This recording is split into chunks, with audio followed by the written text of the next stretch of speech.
Hello नमस्कार दोस्तों, मैं मूलचंद प्रजापत आपका हमारे YouTube चैनल मिशन उत्कर्ष पे हार्दिक स्वागत हार्दिक अभिनंदन करता हूँ। सबसे पहले तो अपन बात करें, अपना जो टॉपिक चल रहा है वो टॉपिक चल रहा है राजस्थान के लोक देवता।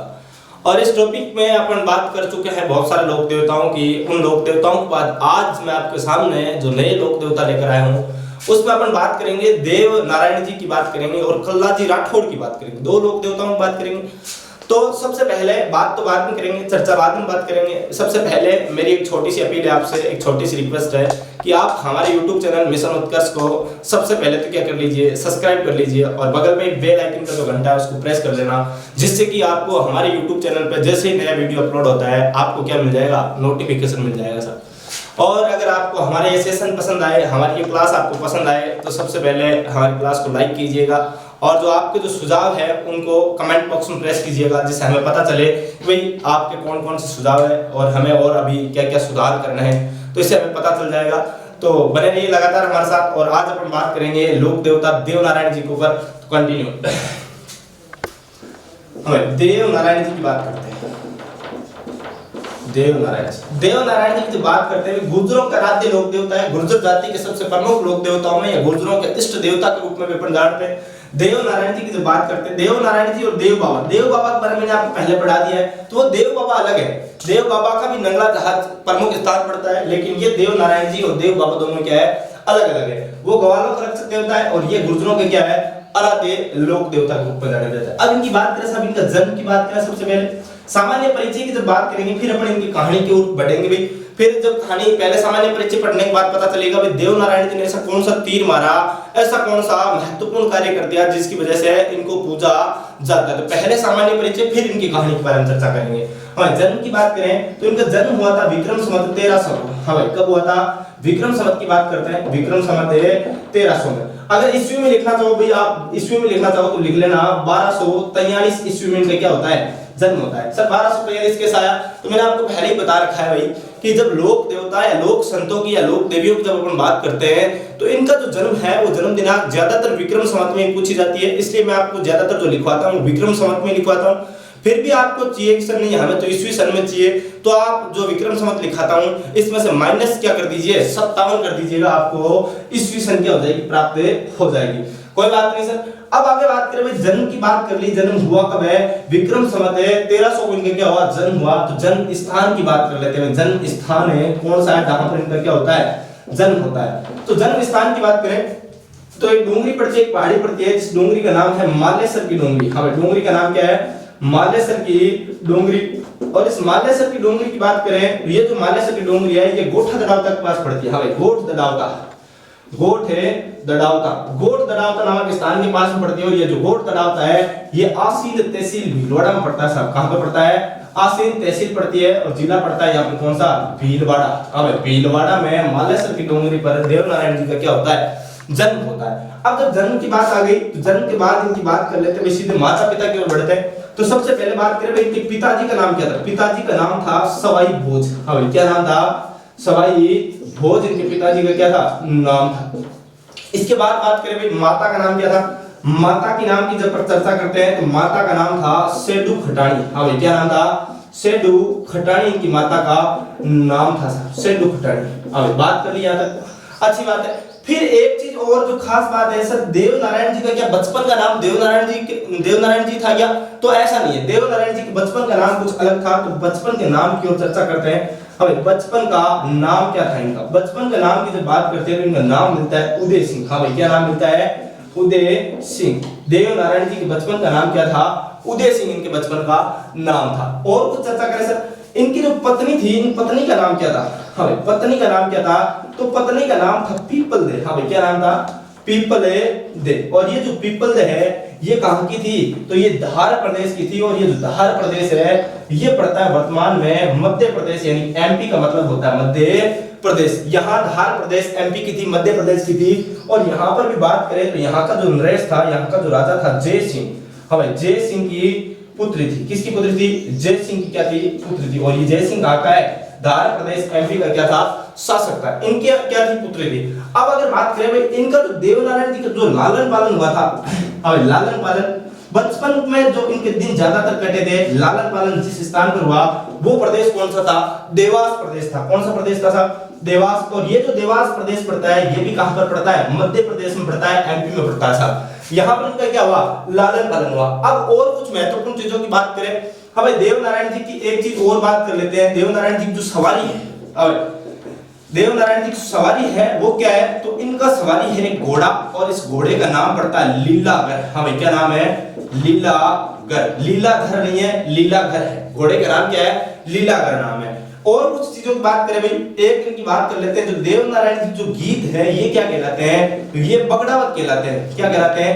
बगड़ा। अब आपने बगड़ावत आप सभी ने सुनी होगी, खाजो पिरजो मोटो नाम करजो थे खर्चजो अमर हो जो बगड़ावत, ऐसी बगड़ावत आपने सुनी होगी। तो उन्हीं की बात करते हुए इनके जो गीत है वो क्या कहलाते हैं? बगड़ावत कहलाते हैं। अब और जो चर्चा है उनकी बात करेंगे। देवनारायण जी ने ऐसा कौन सा तीर मारा जिसकी वजह से देवनारायण जी क्या है? पूजनीय है, उनके बारे में चर्चा करेंगे। सबसे पहले आप इन चीजों को क्या ले लीजिए, एक बार स्क्रीनशॉट ले लीजिए और लगातार बने रहिए। हाँ तो दोस्तों आपने स्क्रीनशॉट ले लिया होगा। आगे अपन बात करते हैं जो देवनारायण जी की कहानी है उसको ऊपर चर्चा कर लेते हैं। एक बार देख लो, रिपीट कर लो। जन्म जो हुआ है वो विक्रम संवत 1300 यानी ईस्वी सन की बात करें तो 1243 में इनका क्या हुआ? जन्म हुआ। जन्म स्थान मालेसर की डोंगरी पड़ती है और बोट दड़ावता स्थान पर है, आसिंद भीलवाड़ा में पड़ता है। यहाँ पर इनका जन्म हुआ। पिताजी का नाम था इनका सवाई भोज, माता का नाम था सेठू खटाणी जी। पत्नी के नाम की बात करें, इनकी पत्नी का नाम क्या था? पीपल दे था। धार एमपी के जय सिंह जी की क्या थी? पुत्र थी। और इनके बचपन का नाम जो था वो था उदय सिंह जी। और इनकी सवारी की बात करें, सवारी थी इनकी लीलागरे घोड़ा। बचपन के नाम की बात करें, लालन पालन इनका हुआ था देवास है, एमपी में हुआ था। और गीत की बात करें तो इनके गीतों को क्या कहा जाता है? बगड़ावत कहा जाता है। एक चीज और लिख लेना भाई, ये जो अवतार है ना, अवतार लिख लेना भाई। देवनारायण जी जो है ये विष्णु का अवतार कहलाते हैं। कौन से भगवान के अवतार? तो विष्णु के क्या कहलाते हैं? अवतार कहलाते हैं। ये चीज नोट कर लेना। फिर अपन आगे बढ़ते हुए देवनारायण जी की कहानी की ओर।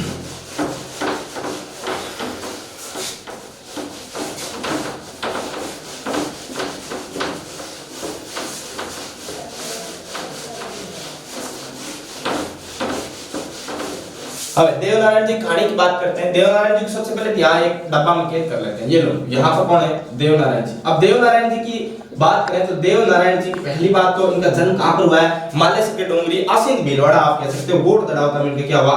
जन्म हुआ। बोट है दड़ावता। कहा जाता है कि जो देवनारायण जी की माता थी जो सेठू खटाणी जी थी, वो एक बार अपना पिहर जा रही थी और पिहर जाते वक्त रास्ते में इस मालेसर की डोंगरी पर क्या हो जाता है? देवनारायण जी का क्या होता है? जन्म होता है, ऐसा कहा जाता है। तो आगे बात करें देवनारायण जी ने ऐसा कौन सा तीर मार दिया, ऐसा कौन सा महत्वपूर्ण कार्य कर दिया जिनकी वजह से इनको लोक देवता के रूप में पूजा जाता है?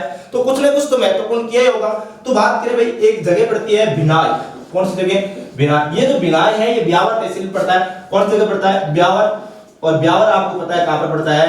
तो अजमेर में पड़ता है। हाँ भाई, कहां पर पड़ता है? अजमेर में पड़ता है। यहाँ के बात करें, यहाँ का एक शासक था बिनाई का, जिस शासक का नाम था दुर्जन साल। हाँ भाई, नाम क्या था? दुर्जन साल। बात करें ये जो दुर्जन साल था, इसने आक्रमण कर दिया एक बार किसके ऊपर है? देवनारायण जी के पिताजी के ऊपर। और देवनारायण जी के पिताजी का नाम आपको पता होगा, क्या नाम है? सवाई भोज नाम है। हाँ भाई, क्या नाम है? सवाई भोज। सवाई भोज के ऊपर क्या कर दिया?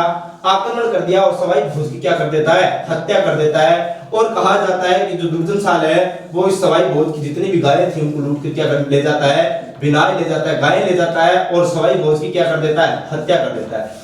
हमें अभी देवनारायण जी अपनी बाल्यावस्था में छोटे बच्चे के रूप में, तो अभी तो बदला ले नहीं सकते। देवनारायण जी थोड़े दिन बाद बड़े होते हैं और जैसे ही बड़े होते हैं तो क्या करते हैं? देवनारायण जी वापस इस बिनाई पर क्या करते हैं? आक्रमण करते हैं और उस दुर्जन साल की क्या कर देते हैं? हत्या कर देते हैं। और अपनी गायों को यहाँ से क्या करवा लेते हैं? आजाद करवा देते हैं। यानी कि हत्या का बदला कैसे लिया? हत्या से लिया। मौत का बदला मौत से होगा, आपका फिर सुन ले कान खोल के। यही बात की और दुर्जन साल की देवनारायण ने क्या कर दी? हत्या कर दी। और इस बिनाई नामक जो स्थान है यहाँ की गद्दी से हटाने के बाद, अब हत्या तो हुई गई, तो यहाँ की जो गद्दी थी इसके ऊपर अपने छोटे भाई महेंदु को बैठा दिया। भाई किसको बैठा दिया?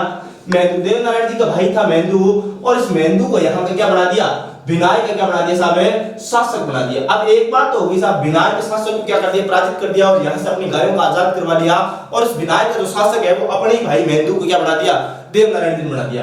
एक बात तो कंप्लीट हो गई, दुर्जन साल से गायों की रक्षा की, अपने पिता के बदला लिया, एक बात तो होगी कंप्लीट। दूसरा कौन सा महत्वपूर्ण कार्य किया? तो दूसरा महत्वपूर्ण कार्य की बात करें तो इन्होंने एक औषधि बनाई। क्या बनाई साहब? औषधि बनाई। औषधि बनाई तो निश्चित रूप से ये क्या कहलाएंगे? आयुर्वेदिक, यानी आयुर्वेद के डॉक्टर कहलाएंगे।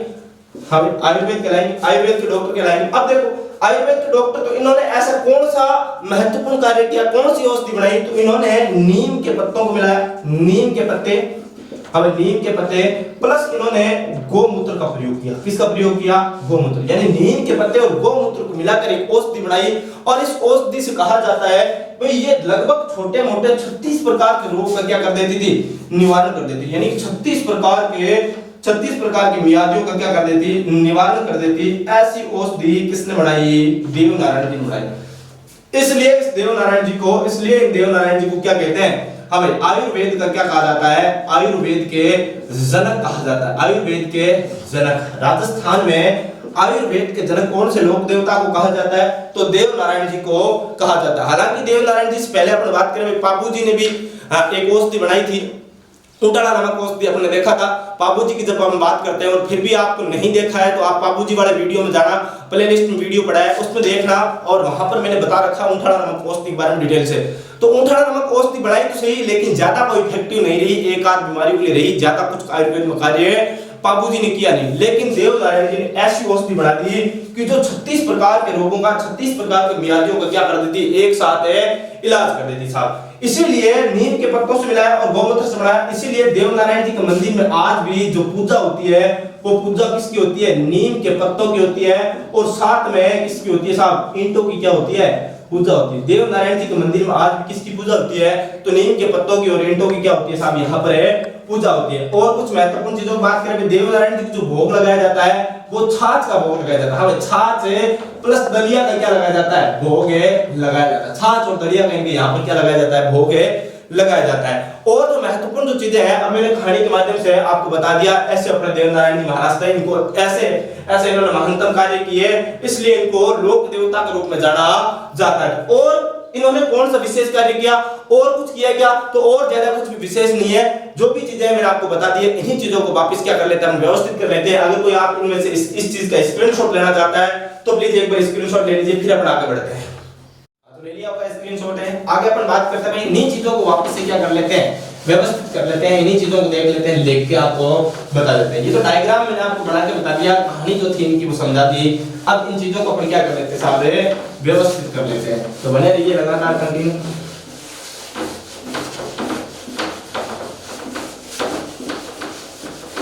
तो देवनारायण जी ने कौन कौन से महत्वपूर्ण कार्य कर दिए, उन कार्यों को अपन क्या कर लेते हैं? व्यवस्थित कर लेते हैं। देखो नंबर 1 कार्य की बात करें तो नंबर 1 जो कार्य किया वो क्या किया? विनाय शासक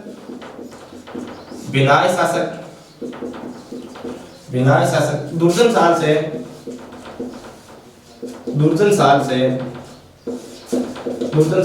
अपने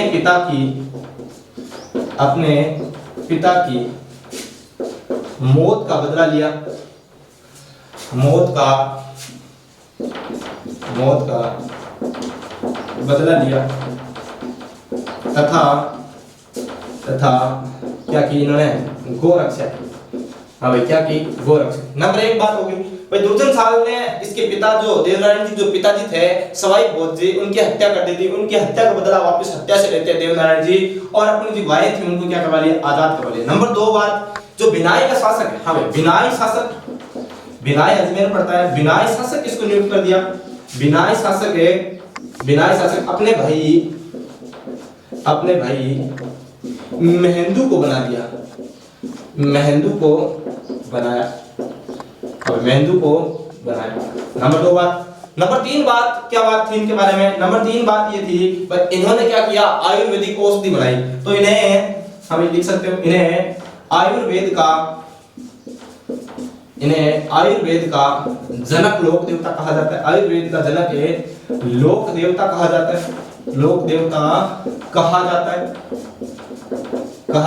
नंबर 3 बात होगी। अब जब आयुर्वेद की जब बात आ गई तो इन्होंने कौन सी औषधि बनाई, किससे बनाई थी? तो नंबर 1 अपन बात कर सकते हैं भाई, इसमें क्या मिला इन्होंने? गोमूत्र। और नंबर 2 कौन सी चीज मिलाई थी? नीम के पत्ते। हाँ भाई, नीम के पत्ते मिलाए। अब इन्होंने औषधि बनाई और औषधि में लगभग कहा जाता है 36 प्रकार के रोगों क्या हो जाता था? निवारण हो जाता। इसलिए इनको क्या कहा जाता है? सभी रोगों के निवारक लोक देवता। सभी रोगों के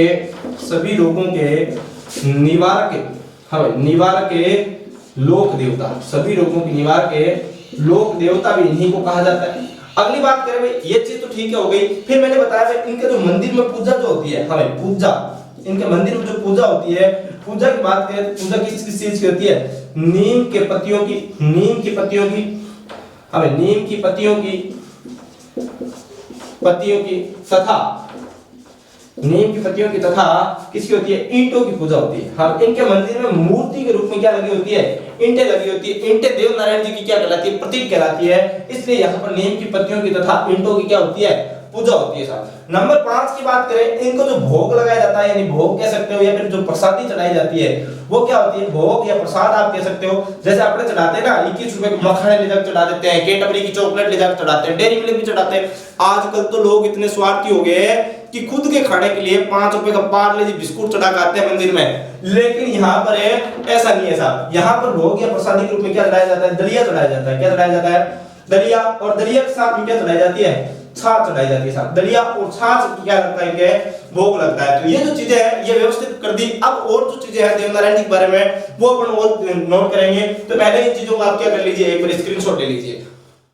हाँ तो ले लिया होगा स्क्रीनशॉट, लगातार बने रहिए। आगे और जो देवनारायण जी के बारे में जो विशेष बातें हैं उनके ऊपर चर्चा कर लेते हैं। हमें देवनारायण जी की जो फड़ है इनके बारे में चर्चा करते हैं। तो देवनारायण जी की फड़ क्यों महत्वपूर्ण है, इनकी भी बात कर लेते हैं। देवनारायण जी की फड़ को ऐसा कहा जाता है राजस्थान की नहीं पूरे भारत की और सभी लोक देवताओं में सबसे लंबी और सबसे बड़ी फड़ किस कौन से लोक देवता की है? तो देवनारायण जी की। यानी सबसे लंबी भी है, सबसे बड़ी भी है और सबसे छोटी फड़ भी कौन सी? तो देवनारायण जी। अब आप सोच रहे होंगे सर सबसे लंबी भी है, सबसे बड़ी भी है, तो सबसे छोटी कैसे हो गई? तो वो भी बताऊंगा, तो लगातार बने रहिए साहब। देवनारायण जी की फड़ के बारे में चर्चा करते हैं। ये जो फड़ है, अब फड़ होती क्या है? सबसे पहले ये देखो साहब, फड़ क्या होती है? जैसे एक कपड़ा होता है, ये कपड़ा है। अब इस कपड़ा, ये जो कपड़ा है ये रेजी का कपड़ा होता है। कौन सा कपड़ा होता है? अरे रेजी का कपड़ा, रेजी का कपड़ा। जैसे आपने सुना होगा ना कपड़े की क्वालिटी, अरे भाई जो कपड़ा होता है उसमें जैसे सूती आपने सुना होगा, ऊनी आपने सुना होगा, उसी प्रकार आपने वेलवेट का नाम सुना होगा। अरे वेलवेट का कपड़ा किसी समय इतना खतरनाक ट्रेंड में रहा था कि अगर किसी महिला के पास अगर वेलवेट का कपड़ा नहीं है ना, वेलवेट का लहंगा नहीं होता था ना, तो महिला अपने पति को रोज आकर कहानियां सुनाती है कि अगर आपने मुझे वेलवेट का लहंगा लाकर नहीं दिया तो मर जाऊंगी। हाँ, उसी प्रकार जैसे वेलवेट का कपड़ा होता है, सूती कपड़ा होता है, मखमली कपड़ा होता है, उसी प्रकार एक कपड़ा होता है कौन सा? रेजी का कपड़ा। और इस रेजी के कपड़े के ऊपर लोक देवता के जीवन से संबंधित क्या होता है? चित्र उकेर दिए जाते हैं। हमें जीवन से संबंधित क्या उकेर दिए जाते हैं? चित्र। अब ये तो भाई जीवन से संबंधित चित्र उकेर दिए। जैसे मैं आपको कह दूं भाई ये जो देवनारायण जी के कुछ चित्र है, कौन से लोक देवता के चित्र बना दिए मैंने? देवनारायण जी के जीवन से संबंधित कुछ चित्र है। अब आप देखने की कोशिश करना, मैं आपको बताता हूं। ये देखो, ये देवनारायण जी यहाँ पर पैदा हुए हैं, अभी छोटे हैं बिल्कुल, अभी अभी जन्म हुआ है। फिर ये थोड़े से बड़े हो गए, खेल रहे हैं। देखो हाँ, ये खेल रहे हैं, ये मिट्टी का पत्थर फेंक रहे हैं देवनारायण जी। हाँ, ये देवनारायण जी गायों के पीछे जा रहे हैं, गायों की रक्षा कर रहे हैं। इस प्रकार देवनारायण जी जितने भी कार्य किए, अब आपने देख लिया होगा, मैंने बहुत सारे चित्र आपके सामने बनाकर रख रखे हैं, तो इसमें देखने की कोशिश करना भी कौन कौन से चित्र है। इसी प्रकार रेजी के कपड़े के ऊपर लोक देवता के जीवन से संबंधित चित्रों का क्या कर दिया जाता है? उकरण कर दिया जाता है, उत्तीर्ण कर दिया जाता है। और इन्हीं चित्रों को क्या कहा जाता है? इसी कपड़े को क्या कहा जाता है? फड़ कहा जाता है साहब। इसी को क्या कहा जाता है? फड़ कहा जाता है। अब बात करें साहब, ये जो फड़ होती है, ये जो फड़ होती है, इसका निर्माण की बात करें, निर्माण कहाँ का प्रसिद्ध है? ये निर्माण कार्य कहाँ का प्रसिद्ध है? तो निर्माण कार्य प्रसिद्धि की बात करें तो एक जगह पड़ती है शाहपुरा। हाँ भाई, कौन सी जगह है? शाहपुरा। और ये जो शाहपुरा पड़ता है ये भीलवाड़ा पड़ता है। कहाँ पे पड़ता है साहब? भीलवाड़ा में पड़ता है। शाहपुरा भीलवाड़ा की फड़ निर्माण का कार्य क्या है? बेहद ही ज्यादा प्रसिद्ध है। अब यहाँ पर शाहपुरा भीलवाड़ा की बात करें, शाहपुरा भीलवाड़ा में कौन सा परिवार बनाता है? तो वो भी क्या स्पेशल है क्या? तो हाँ, शाहपुरा भीलवाड़ा का एक परिवार है जोशी परिवार। ये जोशी परिवार फड़ निर्माण के कार्य में क्या है? पारंगत हासिल है। इनके जैसी फड़ राजस्थान में कोई अन्य व्यक्ति नहीं बना सकता। हाँ भाई, अब अपन बात करें, ये जो देवनारायण जी की फड़ है, ये देवनारायण जी की फड़ बहुत ही महत्वपूर्ण फड़ है। अब कैसे भाई? इसकी जो लंबाई है ना, ये लंबाई है 30 फीट। कितनी लंबाई है? 30 फीट। और ये जो चौड़ाई है ये है 5 फीट। हाँ भाई, कितनी है? 5 फीट है।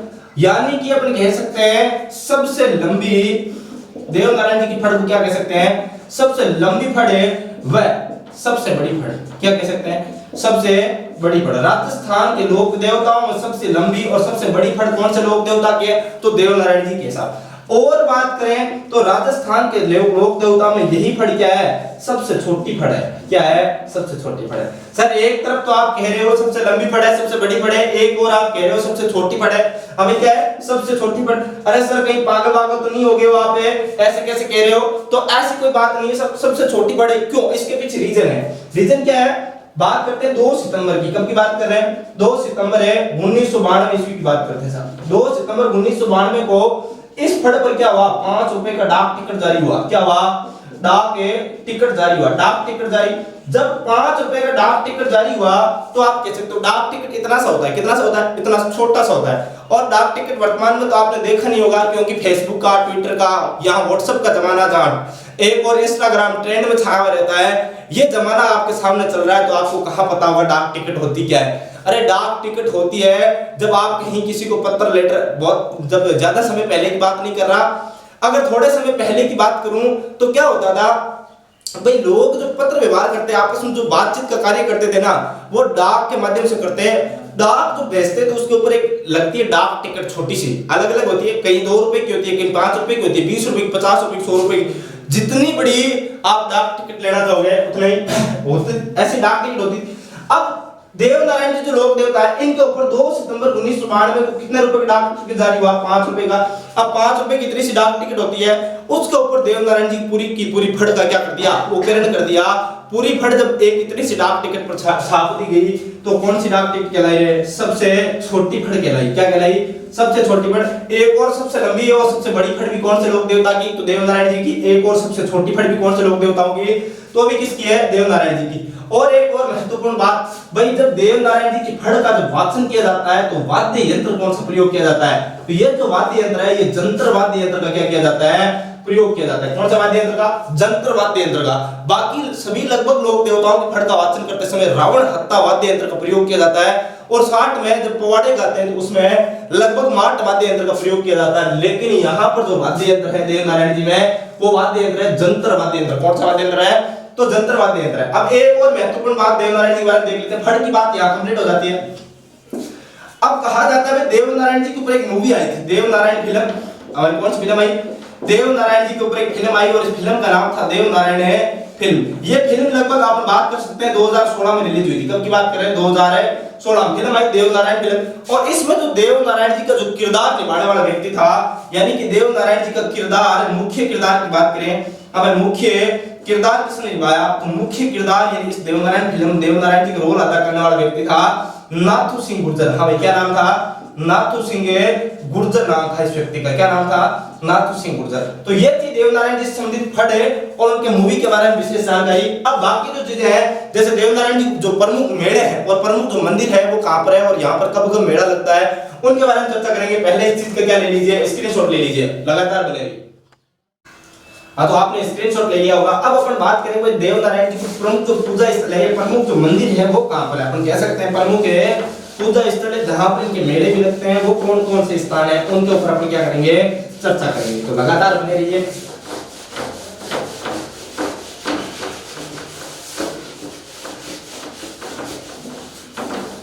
देवनारायण जी के प्रमुख है पूजा स्थलों की बात करते हैं। देवनारायण जी की प्रमुख क्या बात करेंगे? पूजा स्थल। पूजा स्थल है कहां कहां पर है, इनकी मुख्य रूप से पूजा कहां पर की जाती है, मेले भी कहां पर पड़ते हैं। साथ साथ में अपन मंदिर देखेंगे वहीं पर है, साथ साथ में अपन क्या कर लेंगे, इनके अन्य जो चीजें हैं उनके बारे में क्या कर लेंगे, बात कर लेंगे। अपन देखते हैं अभी कंटिन्यू आगे। जो मुख्य पूजा स्थल है इसमें जैसे नंबर 1 की बात करें तो नंबर 1 पड़ता है इनका जो पूजा स्थल पड़ता है वो गोठ दड़ावता। कौन सी जगह? गोठ है दड़ावता। हाँ भाई, कौन सा स्थान? गोठ है दड़ावता। और ये जो गोठ दड़ावता है ये कहां पर पड़ता है? तो ये पड़ता है आसीन नामक स्थान पर। आसीन एक तहसील है और जो जिला लगता है यहाँ पर वो लगता है भीलवाड़ा। आसीन भीलवाड़ा में इनका क्या है, मंदिर बना हुआ है। और यहाँ पर ये गोठ दड़ावता नाम नंबर 1 पर अपन बात कर ली। यहाँ पर हुआ क्या था, तो यहाँ पर है इनका जन्म हुआ था। हाँ भाई, जन्म स्थान है किसका? देवनारायण जी का जन्म का स्थान, यहीं पर इनका क्या हुआ, जन्म हुआ। कहा जाता है भाई जब जन्म हुआ था यहाँ पर इस स्थान की जब अपन बात करते हैं तो जन्म स्थान की बात करते हैं तो भाई कहा जाता है जो सेंडू खटानी थी ये अपने पिहेर जा रही थी और पिहेर जाते वक्त रास्ते में यहीं पर गोठ दड़ावता की बात करें या आसिफ भीलवाड़ा की बात करें तो मालेसर की डूंगरी पर इनका क्या हुआ था, देवनारायण जी का जन्म हुआ था। नंबर 2 नंबर जो स्थान है उस स्थान की जब अपन बात करते हैं 2 नंबर स्थान कौन सा है, तो आपने सुना होगा एक स्थान पड़ता है देवमाली स्थान। हाँ भाई, कौन सा स्थान है? देवमाली, और ये जो देवमाली नामक स्थान है ये पड़ता है ब्यावर में। हाँ भाई, कहां पर पड़ता है? ब्यावर में। और ब्यावर की बात करें तो ये ब्यावर पड़ता है कौन से जिले में? अजमेर जिले में पड़ता है ब्यावर। यहाँ पर बात करें यहाँ क्या है विशेष है, तो यहाँ पर उनकी क्या है? समाधि स्थल है। हाँ भाई, देव नारायण जी का क्या है? समाधि स्थल है। और समाधि स्थल की बात करें भाई, समाधि स्थल इन्होंने जीवित समाधि नहीं ली थी। जीवित समाधि नहीं ली तो क्या किया? अपने प्राणों का यहाँ पर क्या किया था? त्याग किया था। हमें प्राणों का त्याग किया। जैसे भाई रामदेव जी की जब हम बात करते हैं, रामदेव जी ने जीवित समाधि ली थी, लेकिन इन्होंने जीवित समाधि नहीं ली, अपने प्राणों का यहाँ पर क्या किया? त्याग किया। इसी देवमाली नामक स्थान की बात करें तो यहाँ पर इनका क्या लगता है? मुख्य मेला लगता है साहब। क्या लगता है? मुख्य मेला लगता है। अब मुख्य मेले की बात करें तो मुख्य मेला इनका लगता है भाद्रपद शुक्ल सप्तमी के दिन। कब लगता है? भाद्रपद शुक्ल सप्तमी को इनका क्या लगता है? मुख्य मेला लगता है साहब। और स्थानों की बात करें तो नंबर 3 पर आप एक स्थान लिख सकते हो, गुजरियावास प्रमुख पूजा स्थलों में। हाँ भाई, कौन सा स्थान है? गुजरियावास। और गुजरियावास कहां पर पड़ता है? तो गुजरियावास पड़ता है, तहसील पड़ती है जायल है, और जायल तहसील तो कौन से जिले में पड़ती है साहब? है नागौर जिले में पड़ती है। यहाँ पर भी इनका क्या बना हुआ है? पूजा स्थल बना हुआ है। और नंबर 4 की बात करें, 4 नंबर पे एक स्थान और आप लिख सकते हो, उस स्थान का नाम है देव डूंगरी। हाँ भाई, क्या नाम है? देव डूंगरी। और ये देव डूंगरी तो कहां पर पड़ती है? देव जो डूंगरी है ये पड़ती है चित्तौड़गढ़ में पड़ती है। कहां पर पड़ती है साहब? चित्तौड़गढ़ में पड़ती है। हाँ भाई, देव डूंगरी कहां पर पड़ती है? चित्तौड़गढ़ में पड़ती है। और चित्तौड़गढ़ की बात करें तो यहाँ पर इस देव डूंगरी वाले मंदिर का निर्माण करवाया था राणा सांगा ने। किसने करवाया? राणा सांगा ने इस मंदिर का क्या करवाया? निर्माण करवाया। और कहा जाता है कि भाई राणा सांगा का जो आराध्य देवता या इष्ट देवता की बात करें तो वो कौन है? राणा सांगा के आराध्य देव है देव नारायण जी। और देव नारायण जी की इस मंदिर का निर्माण भी किसने करवाया? तो राणा सांगा ने इस मंदिर का क्या करवाया? निर्माण करवाया साहब। राणा सांगा ने क्या करवाया? इस मंदिर का निर्माण करवाया। हाँ भाई, क्या करवाया? निर्माण है करवाया। और बात करें तो राणा सांगा के क्या है? देव नारायण जी आराध्य देवता है। हाँ भाई, राणा सांगा के इष्ट देवता। हाँ भाई, राणा सांगा क्या इष्ट देवता है साहब। राणा सांगा के इष्ट देवता कौन से लोक देवता? देव नारायण जी है। अगली बात करें नंबर 5 पर इनके एक मंदिर की और चर्चा कर लेते हैं भाई। एक और मंदिर की चर्चा करें तो आपने नाम सुना होगा देवधाम। हाँ भाई, कौन सा धाम है? देवधाम है जोधपुरिया। हाँ भाई, देवधाम जोधपुरिया के बारे में आपने सुना होगा। तो ये जो देवधाम जोधपुरिया है ये कहां पर पड़ता है? तो ये निवाई तहसील में पड़ता है। कहां पर पड़ता है? निवाई तो तहसील लगती है और जिला लगता है कौन सा? टोंक। हाँ भाई, निवाई तहसील टोंक में लगता है। और यहाँ पर भी जो मेला पड़ता है देव नारायण जी का, हाँ भाई, यहाँ पर भी एक मेला पड़ता है। और ये जो मेला है ये पड़ता है माघ शुक्ल सप्तमी के दिन। कब पड़ता है? माघ शुक्ल सप्तमी के दिन यहाँ पर इनका क्या पड़ता है? मेला पड़ता है साहब। माघ शुक्ल सप्तमी के दिन देव नारायण जी का कहां पर मेला पड़ता है? देवधाम जोधपुरिया। और देवधाम जो जोधपुरिया है ये कहां पर पड़ता है? तो ये पड़ता है निवाई तहसील है टोंक में पड़ता है। तो ऐसे थे अपने लोक देवता देव नारायण जी। इनके बारे में और एक चीज आप लिख सकते हो भाई, गुर्जरों के आराध्य लोक देवता। हाँ भाई, क्या? गुर्जरों के आराध्य लोक देवता। हाँ भाई, गुर्जरों के आराध्य लोक देवता भी कौन है? तो ये लोक देवता है कौन से? देव नारायण जी। तो ऐसे थे अपने वीर पुरुष लोक देवता देव नारायण जी। तो बोलिए देव नारायण जी महाराज की जय। आगे अपन बात करें भाई, अब जो अपन लोक देवता पढ़ेंगे वो पढ़ेंगे कल्लाजी राठौड़। तो तब तक आप इन चीजों को क्या ले लीजिए, एक बार स्क्रीनशॉट ले लीजिए और लगातार हमारे साथ बने रहिए, जिससे कि हम आपको और जो कल्लाजी राठौड़ उनके बारे में भी कहानी आएगी उनकी भी। पहले उनका अपन हम सामान्य परिचय की बात करेंगे और सामान्य परिचय के बाद अपन बात करेंगे उनकी जो कहानी है उनके बारे में बात करेंगे। तब तक आप इसका स्क्रीनशॉट ले लीजिए, फिर अपन आगे बढ़ते हैं। तो लगातार बने रहिए, कंटिन्यू। तो आपने ले लिया होगा स्क्रीनशॉट। अब अपन अगले लोक देवता के बारे में बात करते हैं, वीर कल्लाजी राठौड़ के बारे में। देव नारायण जी के बारे में लगभग चीजें आपको कवर होगी, कंप्लीट करवा दी मैंने। अगली बात करते हैं जो लोक देवता है वीर कल्लाजी राठौड़, इनके बारे में चर्चा करते हैं।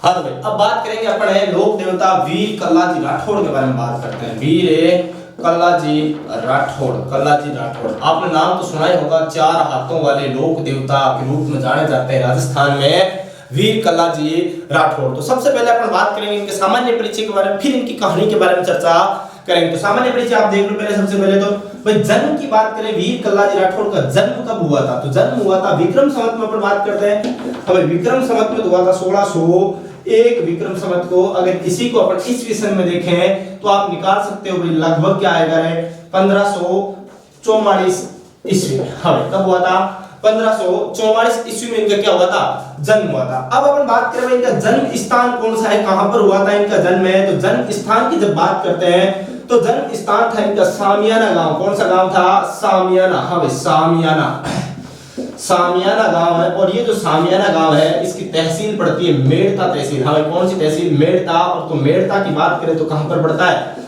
नागौर जिले में पड़ता है। हाँ भाई जन्म की बात करें, जन्म हुआ कब है, तो जन्म हुआ विक्रम संवत 1601 में। और ईस्वी की बात करें तो 1544 ईस्वी में इनका क्या होता है, जन्म होता है। और जन्म स्थान की बात करें तो सामियाना गांव मेड़ता नागौर में इनका क्या होता है, जन्म होता है। आगे की कुछ चीजों के बारे में और चर्चा करें और इनके बारे में क्या विशेष महत्व है, तो इनके पिताजी के नाम की बात करें, पिताजी का नाम क्या था, तो पिताजी का नाम था आस्करण राठौड़। हाँ भाई क्या नाम था, आस्करण राठौड़ इनके पिताजी का क्या था, नाम था आस्करण राठौड़। मम्मी के नाम की बात करें, इनकी माताजी के नाम की बात करें, माताजी का नाम क्या था, तो माता का नाम था श्वेत कंवर। हाँ भाई नाम क्या मिलता है, श्वेत कंवर। इनकी माताजी का नाम था श्वेत कंवर। अब कुछ और चीजों की बात करें, इनकी पत्नी का नाम क्या था, तो पत्नी के नाम के बारे में बात करें, हमें पत्नी सामान्य परिचय में बात कर रहे हैं, सामान्य परिचय में पत्नी के नाम की बात करें तो इनकी पत्नी का नाम था कृष्णा। हाँ भाई क्या नाम था, कृष्णा, या फिर इसी का नाम मिलता है कृष्ण पे दे। हाँ भाई क्या नाम मिलता है, कृष्ण पे दे। अब इस कृष्ण देव की बात करें भाई ये कौन थी, तो ये जो थी ये शिवगढ़ देश। हाँ भाई शिवगढ़ की बात करें, शिवगढ़ एक ठिकाना पड़ता था, शिवगढ़ के शासक शिवगढ़ के शासक की क्या थी, पुत्री थी। हाँ शिवगढ़ के शासक की क्या थी, पुत्री थी। अब कृष्णा की बात करें, शिवगढ़ का जो शासक था इनका नाम था कृष्ण सिंह। हाँ क्या नाम था, कृष्ण दास नाम था, सॉरी कृष्ण सिंह नहीं कृष्ण दास नाम था। कृष्ण दास की क्या हुआ करती थी, पुत्री हुआ करती थी साहब। और बात करें इनके गुरु के नाम की बात करने में, इनके गुरु जी कौन थे, तो गुरु का नाम पड़ता है योगी भैरवनाथ। हाँ भाई योगी भैरवनाथ। इसीलिए इस योगी भैरवनाथ के नाम पर चित्तौड़गढ़ दुर्ग में क्या बना हुआ है, एक चित्तौड़गढ़ में एक भैरवपोल नाम से भैरवपोल बना हुआ है।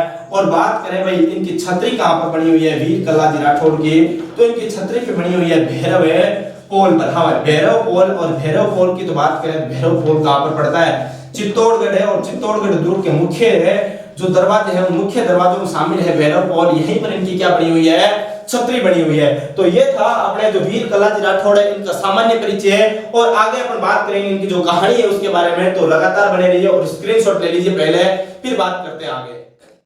हाँ तो दोस्तों स्क्रीनशॉट ले लिया होगा। अब अपन बात करते हैं जो कल्लाजी राठौड़ है इनकी कहानी के बारे में बात करते हैं। इनकी विशेष क्या, इन्होंने ऐसा कौन सा कारनामा किया, ऐसा कौन सा विशेष कार्य किया जिसकी वजह से अपन बात करें भाई कल्लाजी राठौड़ को पूजा जाता है, फिर पूजनीय है, उनके बारे में बात करते हैं। तो कहानी से पहले भी मैं आपको कुछ चीजें और बता देना चाहता हूं भाई। फिर कहानी से पहले क्या भाई कुछ इनके जो है कल्लाजी राठौड़ उपनाम है, उपनामों की चर्चा कर लेते हैं। कौन कौन से उपनामों से कल्लाजी राठौड़ को जाना जाता है, तो उपनाम आप हेडिंग डाल लेना भाई, कल्लाजी राठौड़ की क्या है, उपनामों की चर्चा कर रहे हैं। हाँ भाई किसकी बात कर रहे हैं, उपनाम की चर्चा कर रहे हैं। मार्कर नहीं चल रहा, पता नहीं थोड़ी सी कोई मिस्टेक है, तो कोई बात नहीं, दिक्कत वाली बात है नहीं।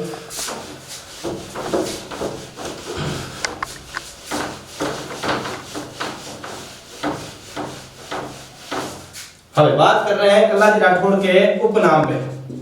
अब कल्लाजी राठौड़ के उपनाम कौन कौन से हैं, इन उपनामों पर जब चर्चा करते हैं तो नंबर 1 जो पहला जो उपनाम लिखने का आता है वो है चार हाथों वाले लोक देवता। हाँ भाई कौन सा, चार हाथों वाले लोक देवता, हाथों वाले लोक देवता। साहब सर चार हाथों वाले लोक देवता कोई होते हैं क्या, आपने कभी देखा है क्या चार चार हाथ होते हैं क्या, अरे चार हाथ तो क्या, जब अपन लोक देवियां पढ़ेंगे तो 18 भुजों वाली देवियों के बारे में भी पढ़ेंगे साहब। तो चार हाथों वाले लोक देवता की जो कहानी चलती है वो ये है, वह चित्तौड़गढ़ की रक्षा कर रहे थे, कौन है, कल्लाजी राठौड़। बात कर रहे हैं फरवरी 1568 की।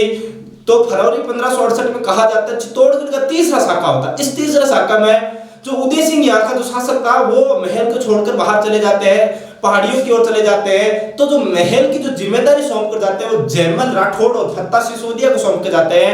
और जयमल राठौड़ के भतीजे थे कौन है, कल्लाजी राठौड़। तो जयमल राठौड़ ने कल्लाजी राठौड़ को यह इनविटेशन दिया और चित्तौड़गढ़ की रक्षा के लिए बुला लिया गया। कहा जाता है कि अकबर की संग्राम बंदूक से जयमल राठौड़ घायल हो जाते हैं और घायल जयमल राठौड़ को अपने कंधों पर बिठाकर युद्ध कर रहे होते हैं, कौन है, कल्लाजी राठौड़। अगर कंधों पर बिठा लिया तो 2 हाथ कल्लाजी के, 2 हाथ किसके, अरे भाई जयमल राठौड़ के कितने हाथ हो गए, 4 हाथ। इसीलिए इनको 4 हाथ वाले लोक देवता या फिर चतुर्भुज लोक देवता के नाम से भी जाना जाता है। चतुर्भुज यानी 4 भुजा वाला, 4 हाथ वाले लोक देवता। नंबर 2 की बात करें भाई, इन्हीं को कहा जाता है दो सिर वाला लोक देवता। दो सिर वाला लोक देवता। दो सिर वाला कैसे साहब? दो सिर वाला यानी जब 4 हाथ हो सकते हैं कंधों पर बिठा रखा जयमल राठौड़ को, तो 4 हाथ हो गए और सिर कितने हो गए? 2 हो गए साहब। इन्हीं को कहा जाता है क्या? कर्णधम। हाँ भाई, क्या नाम कहा जाता है? कर्णधम। इन्हीं को कहा जाता है। नंबर 4 की बात करें, इन्हीं को कल्याण कहा जाता है। हाँ भाई, क्या कहा जाता है? कल्याण। इन्हीं की बात करें, इन्हीं को कहा जाता है कहर। हाँ भाई, क्या कहा जाता है? कहर। इन्हीं की बात करें, नंबर 6 पर है, तो इन्हीं को शेष नाग का अवतार कहा जाता है। किसका? शेष नाग का अवतार लोक देवता। हाँ भाई, इन्हीं की बात करें, इनका एक और उपनाम है, तो इनको अफीम में व केसर का धनी भी कहा जाता है। हाँ भाई, क्या कहा जाता है? अफीम या केसर का धनी। हाँ भाई, अफीम या केसर का धनी लोक देवता भी किसको कहा जाता है? तो कल्लाजी राठौड़ को कहा जाता है। नंबर और अपन बात करें एक और उपनाम नंबर 8 पे, बाल ब्रह्मचारी लोक देवता। हाँ भाई, कौन से? बाल ब्रह्मचारी लोक देवता। अरे सर, बाल ब्रह्मचारी कैसे हुए? आपने तभी बताया कि पत्नी का नाम था कृष्णा या कृष्णपदे, तो फिर भी बाल ब्रह्मचारी क्यों? अरे बाल ब्रह्मचारी का मतलब होता है जिसने जीवन पर्यंत शादी नहीं की हो, क्या कहलाएगा? बाल ब्रह्मचारी। और योग साधना की ओर क्या हो? प्रभावित हो। तो योग साधना की तरफ तो ये प्रभावित थे ही थे, लेकिन बाल ब्रह्मचारी कैसे? शादी तो हो रखी थी ना, शादी नहीं हो रखी थी, वो इनकी पत्नी तो थी। वो पत्नी कैसे थी वो बताऊंगा अभी कहानी में, तो बने रहिए लगातार। पहले इस चीज का स्क्रीनशॉट लीजिए, फिर बात करते हैं लगातार। हाँ, तो स्क्रीनशॉट ले लिया होगा। अब अपन बात करते हैं भाई, ये जो कल्लाजी राठौड़ है, इनकी कहानी के बारे में चर्चा करते हैं। कहानी क्या है, क्यों इनकी पूजा की जाती है, कौन कौन से स्पेशल इन्होंने कार्य किए, उनके बारे में जब चर्चा करते हैं तो इनकी कहानी जो अपने सामने निकल आती है उसके बारे में चर्चा करते हैं। सबसे पहले तो गोल घेरा बना लिए और इस गोल घेरे में कैद कर लेते हैं हम किसको? कल्लाजी को साहब। अब कल्लाजी के बारे में एक एक चीज समझते चलना, मैं आपको प्रत्येक चीज यहाँ पर लिख के बताऊंगा, प्रत्येक चीज कहानी के माध्यम से आपको समझाने की कोशिश करूंगा। अब कल्लाजी की सबसे पहले बात करें तो ये जो समकालीन थे, ये मेवाड़ के महाराणा थे उदय सिंह जी। हाँ भाई, कौन थे? मेवाड़ महाराणा उदय सिंह के क्या थे? समकालीन थे। इनके काल में कहा जाता है कि चित्तौड़गढ़ में क्या थे? एक सैनिक के रूप में कार्य कर रहे थे। चित्तौड़गढ़ में मंत्रिमंडल में शामिल थे कौन? कल्लाजी राठौड़। क्योंकि उदय सिंह का जो प्रधान सेनापति था उनका नाम था जयमल। हाँ भाई, कौन था? दुर्ग का प्रभारी सौंप के गए थे। बात करें उदय सिंह की बात करें, इसके समय अकबर का आक्रमण होता है। फरवरी 1568 की बात करें, फरवरी 1568 में यहाँ पर आक्रमण होता है। किसका? अकबर का। इस अकबर के आक्रमण के समय रक्षा कर रहे होते हैं जयमल मेड़तिया और कौन इनके साथ है? फत्ता सिसोदिया। ये दोनों रक्षा कर रहे थे। और जयमल जो राठौड़ है, इनका भतीजा था। कौन है? भतीजा था कौन भाई? कल्लाजी राठौड़। कल्लाजी राठौड़ की इन्विटेशन देते हैं जयमल राठौड़ कि तुझे चित्तौड़गढ़ की क्या करनी है? रक्षा करनी है। तो इसलिए कल्लाजी राठौड़ कहां पर आ जाते हैं? चित्तौड़गढ़ दुर्ग में आ जाते हैं। और कहा जाता है अकबर के खिलाफ लड़ते लड़ते भैरव पोल की रक्षा करते हुए क्या हो जाती है? इनकी मृत्यु हो जाती है। भैरव पोल पर रक्षा करते करते इनकी क्या हो जाती है? वीर गति को प्राप्त हो जाता है, शहादत को प्राप्त हो जाते हैं साहब। और इसी भैरव पोल पर इनकी क्या बना दी गई है? छतरी बनी हुई है। किसकी? कल्लाजी राठौड़ की साहब। और बात करें कल्लाजी राठौड़ के बारे में, कुछ एक चीज और बता देता हूं बीच में ही। एक इनकी पत्नी का नाम था, पत्नी थी, इनकी पत्नी का नाम क्या था? कृष्णा। हमें कृष्णा या कृष्णपदे आप कह सकते हो, कृष्णपदे। इन्हीं का नाम कृष्णा मिलता है, इन्हीं का नाम कृष्णपदे मिलता है। इनकी जब बात करें तो कहा जाता है कि डूंगरपुर के आसपास का जो भील क्षेत्र था, हाँ भाई, कौन सा? भील जो क्षेत्र पड़ता है डूंगरपुर की बात करें अपन, डूंगरपुर के आसपास का इस क्षेत्र की बात करें तो इस क्षेत्र में जितने भी जो भील जो लोग थे, जो भील लोग अहिंसा करते थे, यानी कि जो हिंसा करते थे, अहिंसा नहीं हिंसा की बात कर रहे हैं, जो लोग हिंसा करते हैं या जो समाज में कुरीतियों फैलाते हैं, ये बुराई का जो कार्य करते हैं, उन लोगों को क्या करते हैं भाई? कल्लाजी राठौड़ और कृष्णपदे दोनों साथ मिलकर क्या करते थे? सफाया करते थे। क्या करते थे? सफाया करने का मतलब है भाई उनको समझा देते, समझाते थे, बुझा देते हैं। और समझाने बुझाने से अगर लातों के भूत बातों से नहीं मानते तो उनको लात भी दे देते। ये दोनों कार्य करते कौन? कृष्णपदे और कल्लाजी राठौड़। एक दिन कहा जाता है दोनों की क्या हो जाते हैं? नेन मटक के हो जाते हैं साहब। अरे नेन मटक का तो मतलब मेल मिलाप हो जाता है और दोनों में क्या बात हो जाती है? शादी की बातें हो जाती है कि भाई अपन दोनों क्या करेंगे? शादी करेंगे। शादी तक बात पहुंच गई, लेकिन अभी शादी हुई नहीं है। अबे सगाई तो हो गई लेकिन शादी हुई नहीं है। बातें हो गई कंप्लीट, यहां तक तो ठीक बात थी, लेकिन अचानक से यहां पर चित्तौड़गढ़ से बुलावा आ जाता है। किसके पास? कल्लाजी राठौड़ के पास। तो कल्लाजी राठौड़ कृष्णपदे को वचन देते हैं कि मैं तुझे वचन देता हूं, वादा करता हूं, प्रॉमिस करता हूं कि मैं जिस भी अवस्था में रहूंगा वापस तेरे पास जरूर आऊंगा, लेकिन अभी मुझे कहां जाना है? चित्तौड़गढ़ की रक्षा करने के लिए जाना है और वापस आकर तेरे साथ क्या रचाऊंगा? ब्याह रचाऊंगा। लेकिन कृष्ण देव कहती है नहीं, पहले क्या करनी है, शादी करनी है, शादी के बाद दूसरा काम करना साहब। लेकिन कला जी कहते नहीं, पहले मेरे चित्तौड़गढ़ की रक्षा है मैं, उसके बाद मैं तुझे वचन देता हूँ, प्रॉमिस करता हूँ, वादा करता हूँ कि पक्का अगर मैं मर भी गया तो भी एक बार तेरे पास आऊंगा जरूर और तेरे साथ ब्याह रचाऊंगा। ऐसा वचन देते हैं कौन है, कल्लाजी राठौड़। और कल्लाजी राठौड़ यहाँ से चित्तौड़गढ़ की रक्षा के लिए निकल जाते हैं साहब। सगाई हो रखी है और कल्लाजी राठौड़ चित्तौड़गढ़ की रक्षा के लिए निकल चुके हैं। इधर भैरव कौल पर लड़ते लड़ते लड़ते लड़ते क्या हो जाता है, कल्लाजी राठौड़ का जो शीश है वो धड़ से क्या हो जाता है, अलग हो जाता है, शीश कट जाता है। अब कल्लाजी राठौड़ ने तो वचन दे रखा है किसको साहब है, कृष्णदेव को, क्या वापस जाएंगे क्या? हाँ, तो ये कला संस्कृति है साहब। कला संस्कृति में सब कुछ क्या है, पॉसिबल है। शीश कटने के बावजूद कहा जाता है कि कल्लाजी राठौड़ अपने घोड़े पर सवार होकर अपने पार्थिव शरीर को यानी कि धड़ को लेकर कहां पहुंचते हैं, कृष्णदेव के पास पहुंचते हैं। और ये कृष्णदेव इनके पार्थिव शरीर को यानी कि बिना शीश के शरीर को देखकर, धड़ को देखकर क्या हो जाती है, बेहोश हो जाती है। और जैसे ही होश आता है तो कहा जाता है कि कल्लाजी के पार्थिव शरीर में, पार्थिव शरीर के साथ ही क्या कर जाती है, वो सती हो जाती है। कौन है, कृष्णदेव क्या हो गई, सती हो गई। और ये जहां पर सती हुई उस स्थान का नाम था रुणेला। हाँ भाई, कौन सा, रुणेला कह दो या फिर रनेला कह दो, एक ही बात है। यहाँ पर क्या हो गई, सती हो गई। किसके साथ है, हाँ भाई, किसके साथ होती है, कल्लाजी राठौड़ के साथ। इसलिए कहा जाता है कि यहीं पर इनकी क्या बनी हुई है, प्रधान पीठ बनी हुई है। हाँ भाई, प्रधान पीठ बनी हुई है किसकी, रुणेला या रनेला नामक स्थान है। और ये रुणेला या रनेला नामक स्थान पड़ता है उदयपुर में। हाँ भाई, कहां पर पड़ता है, उदयपुर में। कई जगह आपको चित्तौड़गढ़ मिल सकता है, लेकिन कंफ्यूजन नहीं होना है, ये है कहां पर, रुणेला या रनेला।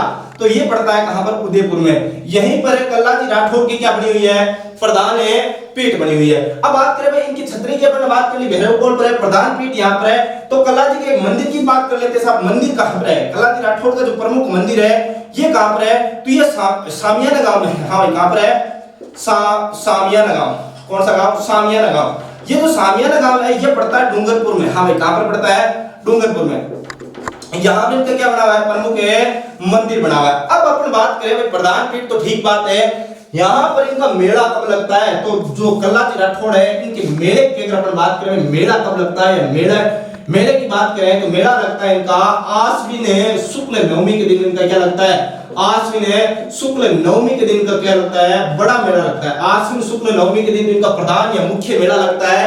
और लगता कहां पर है, रुणेला की जो प्रधान पीठ है यहाँ पर इनका क्या लगता है, मेला लगता है। लेकिन साहब प्रत्येक रविवार को क्या लगता है, इनका छोटा मेला लगता है। प्रत्येक रविवार को यहाँ पर रुणेला की जो पीठ है यहाँ पे क्या लगता है, छोटा मेला लगता है। क्या लगता है, छोटा मेला। अब इस छोटे मेले में कुछ विशेष कार्य होते हैं। कौन कौन से कार्य होते हैं, तो उनके ऊपर चर्चा देखते हैं। कौन कौन से कार्य, विशेष कार्य कौन कौन से होते हैं।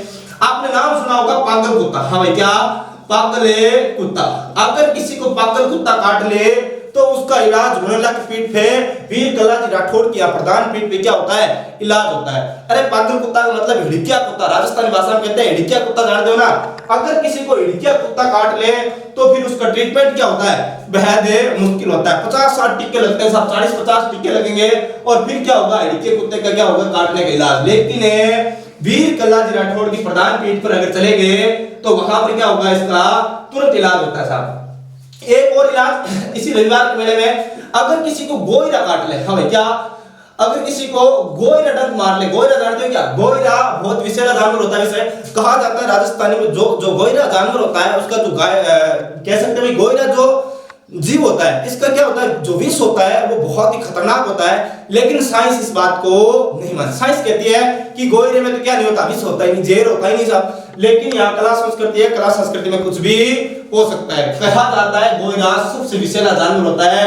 अगर किसी को गोइरा ने काट लिया, किसी को गोइरा ने नक मार लिया तो पानी भी नहीं मांगता साहब, तुरंत क्या हो जाता है, स्वर्गवासी हो जाता है। और कहा जाता है ये जो गोइरा है ये बहुत ही क्या होता है, पापी जीव होता है, सबसे पापी जीव होता है। पापी कैसे, एक कहावत प्रचलित है राजस्थान में, हाँ गोइरे के पाप सु पीपली बढ़े। हाँ, गोइरे के पाप सु पीपली बढ़े। कैसे भाई, गोइरा जो होता है ना ये क्या करता है, ये ज्यादातर कौन से वृक्ष में रहता है, पीपली के वृक्ष में रहता है। पीपल का जो वृक्ष होता है ना उसमें रहता है। और ये एक जगह टिकता नहीं है, फुदक फुदक करता रहता है। और इसकी दुश्मन होती है गोइरा की, कौन है, बिजली। हाँ भाई, बिजली को अगर कहीं गोइरा दिख गया तो निश्चित रूप से बिजली उसके ऊपर गिरेगी। बिजली का मतलब जो आकाशीय बिजली होती है ना, जो चमकती है वर्षा ऋतु में, उस बिजली की बात कर रहे हैं। अब ये पीपली के वृक्ष में रहता है। पीपली के वृक्ष में ये एक जगह तो टिकता नहीं है गोइरा, फुदक फुदक करता रहता है, इधर उधर उछलता कूदता रहता है। तो ये उछलता कूदता रहेगा तो क्या करेगा, पीपली के वृक्ष के ऊपर जाकर के निकालेगा, मुख निकालेगा। अगर उसी समय इस बिजली की इसके ऊपर नजर पड़ गई तो निश्चित रूप से बिजली किस पर गिरेगी, इस पीपली पे गिरेगी। और इसीलिए एक राजस्थान में कहावत बनी हुई है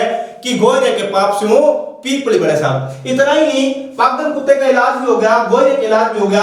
अगर कोई व्यक्ति का दिमाग में खिसक जाता है ना, मानसिक रोग की बात करते हैं, हाँ मानसिक रोग, अगर किसी को मानसिक रोग है तो उसका भी इलाज होता है, कहां पर है, रुणेला की प्रधान पीठ, कल्लाजी राठौड़ की प्रधान पीठ पर इस चीज का भी क्या होता है, इलाज होता है। क्या इतना ही है क्या? हाँ, तो इतना ही बहुत है। इसके बाद भी अगर बात करें, मानसिक रोग की बात कर ली, अपने पागल कुत्ते की बात कर ली और अपने गोरे की बात कर ली, ये जो चीजें है ये महत्वपूर्ण चीजें है। इसके बाद अपन बात करें जो कल्लाजी राठौड़ है, इनके बारे में और भी कौन कौन सी महत्वपूर्ण जानकारियां हैं, तो वो अपने ये जो चीजें अपन समझ ली, यही महत्वपूर्ण चीजें हैं, इन्हीं को अपन क्या कर लेंगे भी व्यवस्थित कर लेंगे। तब तक आप बने रहिए हमारे साथ और तब तक एक इसका स्क्रीनशॉट ले लीजिए और फिर आगे बढ़ते हैं। कहानी अगर किसी को समझ में आ जाए तो स्क्रीनशॉट ले लीजिए, लगातार बने रहिए। हाँ, तो स्क्रीनशॉट ले लिया होगा। आगे बात करें भाई, एक चीज और यहाँ पर देख लेना, गोरा की बात हो गई, पागल कुत्ता की बात हो गई और मानसिक रोग की बात हो गई।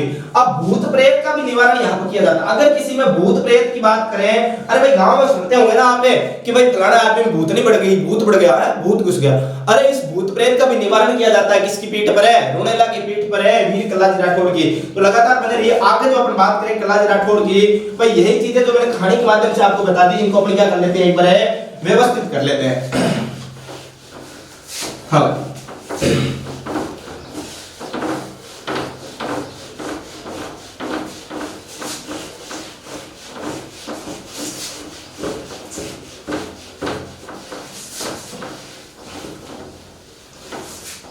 हाँ देखो अपन व्यवस्थित कर लेते हैं। नंबर 1 पॉइंट की बात करें, पॉइंट नंबर 1 की बात करें, सबसे पहले भाई ये सबसे पहले बात करें तो कल्लाजी राठौड़ की बात करें। कल्लाजी राठौड़ है, कल्लाजी मेवाड़ महाराणा, मेवाड़ महाराणा उदय सिंह के दरबार में, उदय सिंह के दरबार में फरवरी 1568 ईस्वी में, फरवरी 1568 ईस्वी में अकबर के खिलाफ चित्तौड़गढ़ की रक्षा करते हुए, चित्तौड़गढ़ की रक्षा करते हुए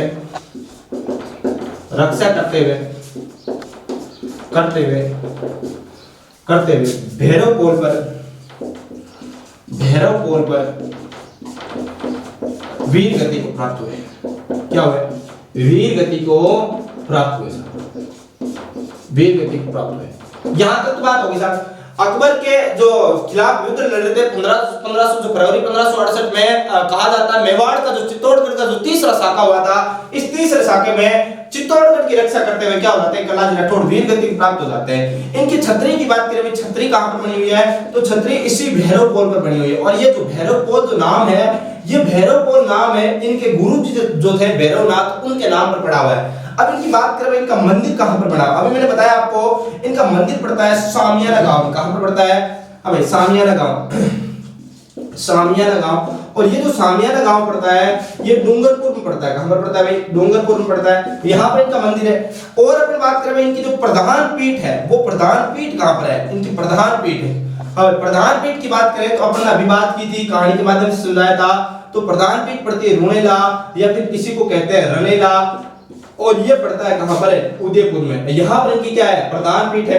अब बात करें भाई, यहीं पर कौन सती हुई थी? यहीं पर सती हो गई। कौन है? इनकी जो होने वाली जो पत्नी थी, मंगेतर जो थी, कृष्णा, या फिर इसी का आप नाम लिख सकते हो, कृष्ण पे दे। हाँ भाई, कृष्ण पे दे, कृष्ण दे, कृष्ण दे, ये नाम लिख लेना। फिर अपन बात करें भाई, यहाँ पर इनका इस प्रधान पीठ पर क्या लगता है? मेला लगता है। हाँ भाई, क्या लगता है? मेला। तो ये जो मेला लगता है, ये कब लगता है? तो ये मेला अभी मैंने आपको बताया था कब लगता है, आश्विन शुक्ल नवमी के दिन यहाँ पर क्या लगता है? नवमी के दिन यहाँ पर मेला लगता है। और मेला लगता है क्या? तो हाँ, प्रत्येक रविवार को छोटा मेला, प्रत्येक रविवार को यहाँ पर छोटा मेला लगता है। प्रत्येक रविवार को छोटा मेला क्या लगता है? छोटा मेला। अब ये जो प्रत्येक रविवार को जो छोटा मेला लगता है, इस छोटे मेले में बहुत सारी चीजों का क्या होता है? इलाज होता है। तो लिख सकते हो आप हाँ, पहले आप इसका स्क्रीनशॉट ले लो, फिर अपन आगे बात कर लेंगे। हाँ, तो स्क्रीनशॉट ले लिया होगा। आगे बात करें भाई, यहाँ पर जो प्रत्येक रविवार को मेला लगता है, इस मेले में होता क्या है? इस मेले की क्या खास विशेषता है, तो इसकी बात करें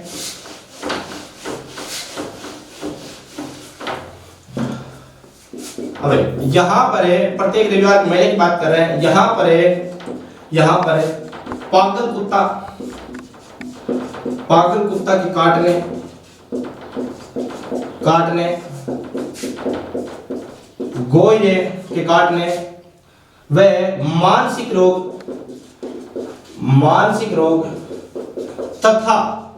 तथा भूत प्रेत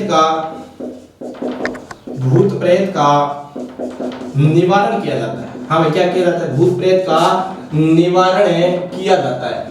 ये देखो, जो प्रत्येक जो अपन लोक देवता की बात करते हैं तो सभी जो लोक देवता है लगभग सभी लोक देवता क्या है? एमबीबीएस डॉक्टर है साहब। किसी न किसी रोग का क्या करते हैं? निवारण करते हैं। जैसे अपन बात करें राम सर्पिन की बात करें, कुष्ठ रोग के निवारक लोक देवता है। गोगा जी की बात करें, सर्प दस की क्या है? निवारक लोक देवता है। बाबू जी की बात करें तो ऊंटों के रक्षक देवता है, या ऊंट पालक जो जाति है उनकी क्या करते हैं? रक्षा करते हैं। वैसे और बात करें तेजा जी की बात करें साहब, नारू रोग की क्या है? विशेषज्ञ है। उसी प्रकार ये भी कलाजी राठौर भी क्या है साहब? पागल कुत्ते काटने, गोरे के काटने और मानसिक रोग किसी को हो जाए तथा भूत प्रेत के क्या है? निवारक है लोक देवता। इसलिए प्रत्येक जो लोक देवता वो क्या है? प्रत्येक एमबीबीएस डॉक्टर है साहब। और बात करें साहब और क्या खास विशेषता है, तो यहाँ पर बात करें भाई ये जो कलाजी राठौड़ है, जयमल राठौड़ की बात करें, जयमल राठौड़ की बात करें, जयमल राठौड़ या जयमल मेड़तिया एक ही बात है। ये मेड़ता का था इसलिए इसके पीछे मेड़तिया भी लगता है। जयमल राठौड़ के क्या थे? जयमल राठौड़ के भतीजे थे साहब, भतीजे थे। और बात करें मीराबाई जो थी ना, मीराबाई, इनके साथ इनका लिंक था। तो मीराबाई इनकी क्या लगती थी? मीराबाई ही इनकी बुआ थी साहब। इनकी क्या थी? इनकी बुआ थी। क्या थी? बुआ थी। अब बात करें साहब इनका जो मंदिर बना हुआ है उस मंदिर के ऊपर क्या चढ़ाते लोग हैं, तो यहाँ पर लिख सकते हो मीना वे भील जाति के लोग हैं।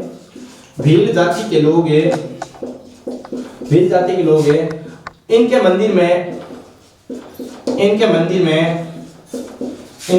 में अफीम व केसर का भोग लगाते हैं। अफीम व केसर का भोग लगाते हैं साहब, भोग लगाते हैं। अब देखो ये सबसे महंगे लोक देवताओं में से एक लोक देवता है कलाजी राठौड़। अरे अफीम का भाव, केसर का भाव तो आपने सुना ही होगा ना, अरे सोने से भी महंगे आते हैं ये तो इनके भाव का आपको क्या लगता है? भोग लगता है। ऐसे लोक देवता हुए अपने कौन है? वीर कलाजी राठौड़। तो बोले कलाजी राठौड़ की जय। अब अपन बात करें साहब, कलाजी की बात कर ली, देवनारायण जी की बात कर ली आज के सेशन में। अब सबसे जो महत्वपूर्ण जो सूचना है आज की वो ये है कि अगर आप हमें इस लाइव सेशन को, इस जो वीडियो सेशन है इसको अगर आप देख रहे हो तो हमारे YouTube चैनल मिशन उत्कर्ष को प्लीज सब्सक्राइब कीजिएगा और बगल में बेल आइकन का जो घंटा है उसको प्रेस कर लीजिए। और अगर आपको हमारा ये सेशन पसंद आया तो प्लीज लाइक कीजिए और शेयर कीजिए, और आपके जो सुझाव है वो कमेंट बॉक्स में प्रेषित कीजिए, जिससे हमें पता चले भाई आपके क्या क्या सुझाव है, हमें और कौन कौन से सुधार करने चाहिए, इनके बारे में हमें पूरी कोशिश करेंगे। तो आपका जो भी सुझाव हो प्लीज कमेंट बॉक्स में पुट अप कीजिएगा